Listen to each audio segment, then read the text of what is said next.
আসসালামু আলাইকুম ও রহমতুল্লাহি ওবরাকাতুহ।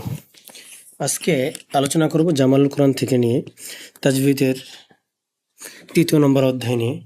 যদিও আগের ক্লাসটা নিয়েছিলাম বাংলা বই থেকে, তো মনে হচ্ছে উর্দু বইটা থেকে নিলেই ভালো হবে, তাই উর্দু বই থেকে নিচ্ছি। এখানে আলোচনা করবে আউযুবিল্লাহ বিসমিল্লাহ কোরআন শরীফ তেলাওয়াত করার শুরুতে পড়া জরুরি কি জরুরি নেই এই বিষয় নিয়ে। তো আউযুবিল্লাহ কোরআন শরীফ যখনই তেলাওয়াত করা শুরু করবে, এর শুরুতে আউযুবিল্লাহ অবশ্যই পড়তে হবে। এখন বিসমিল্লাহ নিয়ে আলোচনা। বিসমিল্লাহ যদি কোরআন শরীফ শুরু করার সময় প্রথমে সূরা দিয়ে শুরু করে, তাহলে বিসমিল্লাহ পড়া জরুরি। অনুরূপভাবে পড়তে পড়তে যদি মনে করেন আপনি মাঝখান থেকে শুরু করছেন, কিন্তু পড়তে পড়তে মাঝখানে আরেকটা সূরা এসে গেল, তখনও বিসমিল্লাহ পড়া কি জরুরি।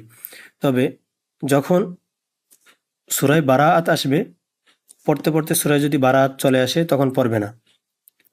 আর এক্ষেত্রে যদি শুরু করে সূরায় বারাআত দিয়ে, তাহলে পড়তে পারবে, পড়া আবশ্যক না, পড়বে। কেউ কেউ বলবে পড়বে, কিন্তু অধিকাংশ ওলামা ইকরাম বলতেছে যে সূরা বারার শুরুতে যদি সূরা বারা দিয়ে যদি কোরআন তেলাওয়াত শুরু করে, তাহলে তখনও বিসমিল্লাহ পড়বে না।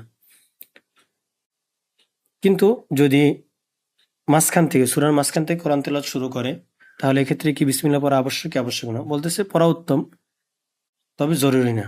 কিন্তু সর্ব অবস্থায় কোরআন যখনই শুরু করবে, সর্ব অবস্থায় আউযুবিল্লাহ পড়া জরুরি।